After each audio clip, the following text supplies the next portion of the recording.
नमस्कार दोस्तों, जय श्री राम।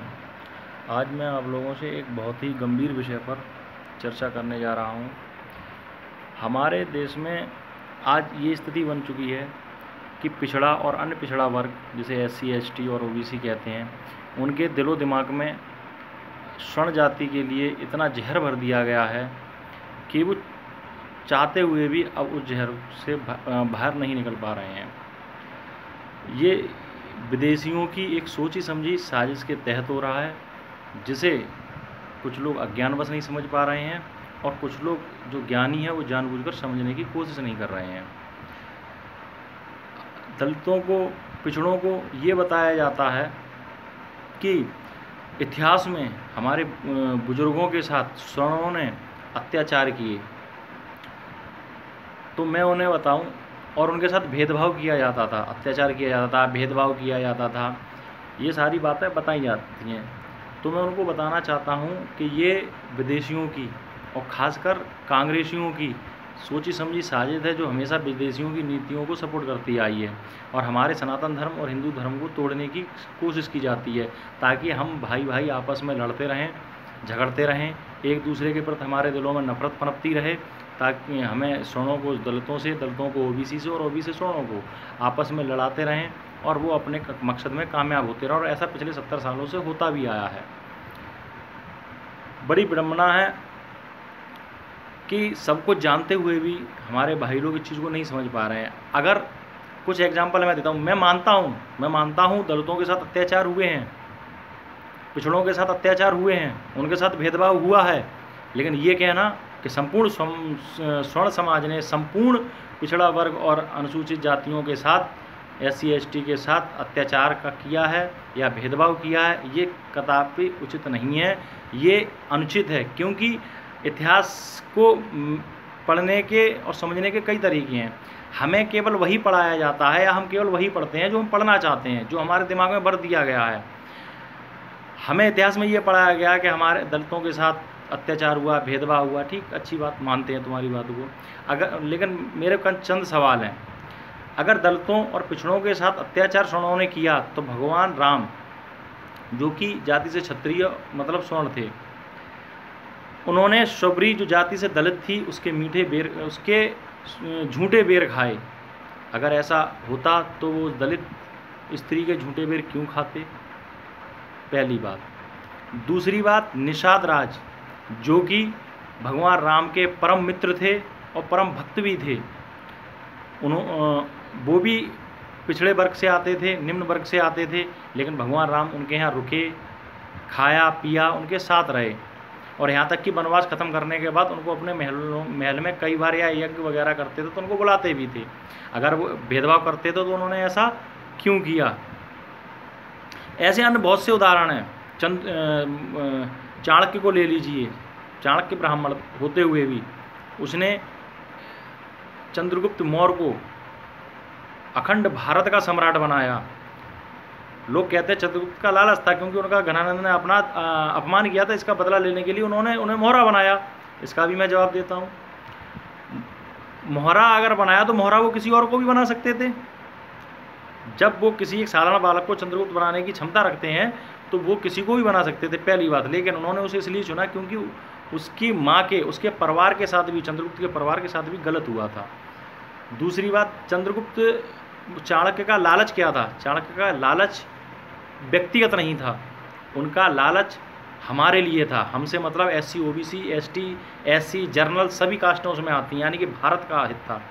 उन्होंने धनानंद से केवल एक ही बात कही थी कि सिकंदर बार बार हमारे देश पे आक्रमण कर रहा है, एक एक राज्य को ख़त्म कर रहा है, और आज जब एक राज्य पे आक्रमण होता है तो दूसरे राज्य का राजा देखता है, निश्चिंत होकर अपने भोग विलास में लगा रहता है, और उसका सभी राजा मिलकर विरोध नहीं करते। और आज हम सभी राजा, अखंड भारत के सभी राज्यों के राजा एकत्रित होकर सिकंदर का सामना नहीं करेंगे तो एक दिन हमारा अखंड भारत टूट जाएगा और कुछ सिकंदर के कब्जे में चला जाएगा, और यहाँ के बाहर से आके आक्रांता इसको लूट कर यहाँ प्रशासन करके चले जाएंगे।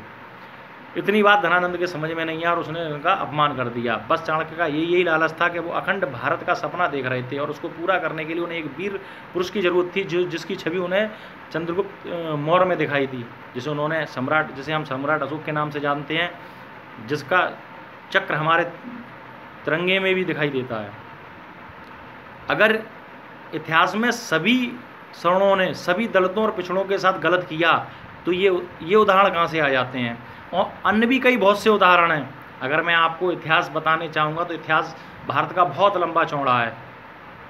अत्याचार ब्राह्मणों के साथ भी हुए हैं, ऐसा नहीं है, लेकिन जिनके साथ अत्याचार हुए, जिन्होंने अत्याचार किए, चाहे सहने वाले किसी भी कास्ट के रहे हों, चाहे करने वाले किसी भी कास्ट के रहे हों, वो आज इस दुनिया में नहीं है। किंतु उनका इतिहास बार बार हमें बताकर एक दूसरे के प्रति दिमागों में, दिलों में जो जहर भरा जा रहा है, वो जहर आने वाले दिनों में हमें आपसी संबंध में टूटने पर मजबूर कर देगा।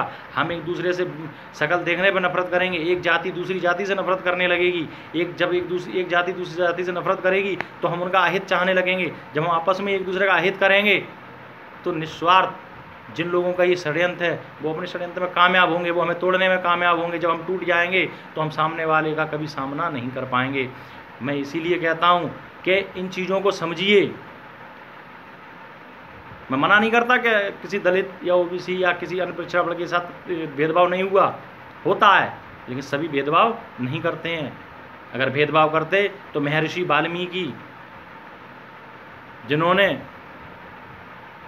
लवकुश का पालन पोषण किया, वो कभी भी भगवान श्री राम उनको कभी भी नहीं अपनाते। उन्होंने वाल्मीकि भगवान दलित समाज से होने के बाद भी लवकुश उनके चरण वंदन करते थे, क्योंकि गुरु थे। उन्होंने गुरु में कभी कोई जाति नहीं देखी।